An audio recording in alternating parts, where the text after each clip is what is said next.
નમસ્કાર, આધ્યાત્મિક મહાશક્તિમાં હું મોનાલી સોની આપ સૌનું સ્વાગત કરું છું।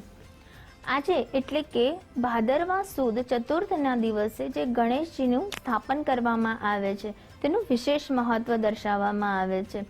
ભાદરવા સુદ ચતુર્થીથી પ્રારંભ થઈને અનંત ચતુર્દશી સુધીનો જે આ તહેવાર છે, જે પાવન પર્વ છે, જેમાં ગણેશજીની વિશેષ પૂજા ભક્તિનું મહત્વ રહેલું છે। તમે જ્યારે ગણેશજીને બિરાજમાન કરો છો ત્યારે સર્વપ્રથમ શુભ મુહૂર્તમાં તમે ગણેશજીને જ્યારે બિરાજમાન કરો છો ત્યારે તમે સુંદર લાલ અથવા તો પીળા કલરનું એક કપડું પાથરો છો। ત્યારબાદ તેમાં થોડા ઘઉં અથવા તો તમે તે લાલ કપડા ઉપર તમે ગણેશજીને બિરાજમાન કરો છો। સાથે સાથે તમે હળદરની 5 ગાંઠ રિદ્ધિ સિદ્ધિ નામે તમે 2 સોપારીનું સ્થાપન કરો છો અને ત્યારબાદ તમે એક પાણીથી ભરેલો કળશ તેની ઉપર શ્રીફળ મૂકીને તે કળશનું પણ સ્થાપન કરો છો।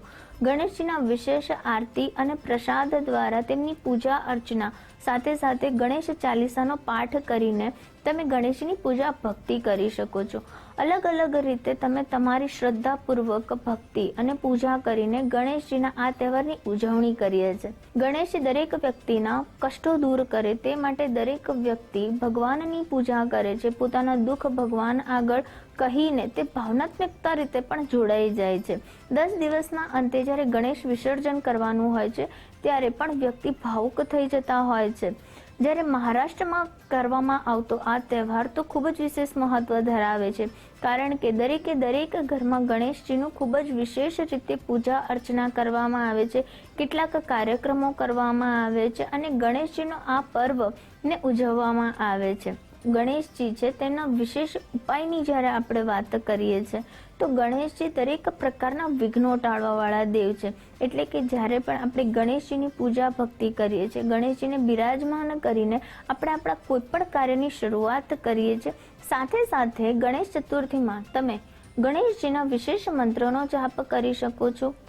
વક્રતુંડ મહાકાય સૂર્યકોટિ સમપ્રભા નિર્વિઘ્નમ ગુરુવદેવ સર્વકાર્યેષુ સર્વદા। આ મંત્રનો તમારે 21 વાર જાપ કરવો અને ગણેશજીની પૂજા અર્ચના કરવાથી પણ ગણેશજીના વિશેષ આશીર્વાદ પ્રાપ્ત થાય છે। તમારા ઘરમાં સર્વ પ્રકારે લક્ષ્મી અને ધનની પ્રાપ્તિ થાય, સાથે સાથે તમારા ઘરના દરેક પ્રકારના વિઘ્નો ટળે અને તમારા ઘરમાં દરિદ્રતાનો નાશ થાય તે માટે ગણેશજીની વિશેષ પૂજાનું મહત્વ દર્શાવવામાં આવ્યું છે। તમારે ગણેશજીની વિશેષ પૂજા કરતી વખતે તમારે એક લાલ કપડું પાથરવાનું છે। ત્યારબાદ તેમાં તમારે 2 સોપારી મૂકવાની છે, થોડા અક્ષત ચોખા મૂકવાના છે અને હળદરની 5 ગાંઠ રાખવાની છે।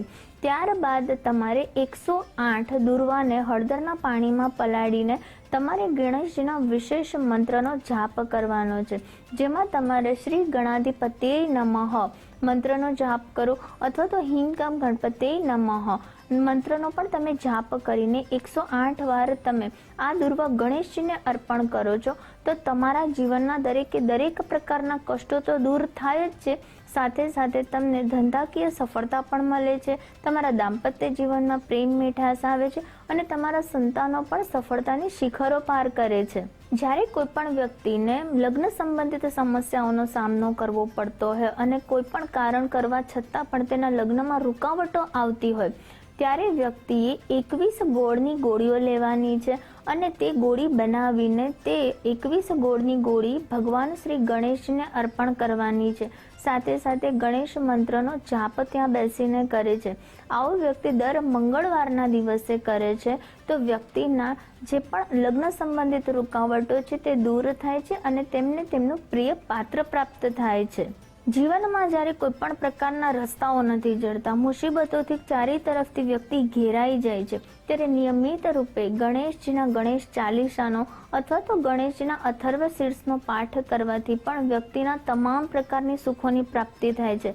વ્યક્તિના દુઃખ દરિદ્રતા દૂર થાય છે, દાંપત્ય જીવનમાં તેને મીઠાશ આવે છે અને જે પણ કારણોસર વ્યક્તિ ચિંતામાં રહે છે, મુશ્કેલીમાં રહે છે, તે તમામ પ્રકારની દુવિધા અને મુશ્કેલીઓનો અંત આવે છે। તો વિશેષ પ્રકારે ગણેશજીની પૂજા અર્ચના કરવાનો પણ ફાયદો જણાવવામાં આવે છે। કોઈ પણ પ્રકારે તમારે વ્યવસાયલક્ષી સફળતા પ્રાપ્ત કરવી હોય તો પણ તમારે પીળા કલરના ગણેશને તમારા વ્યવસાય ક્ષેત્રમાં તમારે સ્થાપિત કરવા જોઈએ. નિયમિત રૂપે તમે જો શ્રી ગણેશજીની પૂજા કરો છો તો તમારો બુધ ગ્રહ ખૂબ જ મજબૂત થાય છે અને આમ કરવાથી તમારા જીવનમાં સફળતા મળે છે, તમારા જીવનમાં નવી તકો આવે છે અને ધંધાકીય તમને ખૂબ જ સારો લાભ થતો જોવા મળે છે. તો આ પ્રકારે ગણેશજીના વિશેષ ઉપાયો કરવાથી, તેમની વિશેષ પૂજા ભક્તિ કરવાથી પણ વ્યક્તિને ખૂબ જ સારો ફાયદો થાય છે. જ્યારે કોઈ વ્યક્તિનો કેતુ ગ્રહ ખૂબ જ અશુભ પરિસ્થિતિમાં છે, તેના સંતાનોને સમસ્યા થાય છે અથવા તો વ્યક્તિને વારંવાર કોઈક ને કોઈક મુસીબતોનો સામનો કરવો પડતો હોય છે, તો કહેવાય છે કે કુંડલીમાં જ્યારે કેતુ ગ્રહ ખૂબ જ અશુભ ફળ આપી રહ્યો હોય ત્યારે તેના દરેકે દરેક ગ્રહના અશુભ ફળની વ્યક્તિને સામનો કરવો પડતો હોય છે. આવા સંજોગોમાં વ્યક્તિએ ગણેશજીની વિશેષ ઉપાસના કરવાથી કેતુ ગ્રહ ખૂબ જ ઝડપથી શુભ બનવા લાગે છે અને તેના શુભ ફળ વ્યક્તિને પ્રાપ્ત થાય છે. માટે કેતુ ગ્રહના અશુભ પ્રભાવથી બચવા માટે પણ જો તમે કેસરિયા ગણેશજીની વિશેષ ઉપાસના કરો છો, તેમની નિયમિત પૂજા કરો છો, તેમને દુર્વા અને લડ્ડુનો ભોગ ધરાવીને ગણેશ મંત્રનો જાપ કરો છો તો તમારો કેતુ ગ્રહ તમને શુભ ફળ પ્રાપ્ત કરાવે છે અને ગણેશજીના આશીર્વાદથી તમારા દરેક કાર્યો અને તમારા સંતાનને પણ ખૂબ જ સારી સફળતા અને લાભ પ્રાપ્ત થાય છે. તો આ રીતે ગણેશ ચતુર્થીના દિવસથી લઈને અનંત ચતુર્દશી સુધી ગણેશજીનો આ 10 દિવસનું વ્રત, કથા અને પૂજાનું તો મહત્વ દર્શાવવામાં આવ્યું જ છે, પરંતુ સાથે સાથે નિયમિત રૂપે ગણેશજીના વિશેષ ઉપાયો કરીને તમે પણ તમારા જીવનમાં સુખ અને સમૃદ્ધિ પ્રાપ્ત કરો. તે સાથે હું રજા લઉં છું. નમસ્કાર.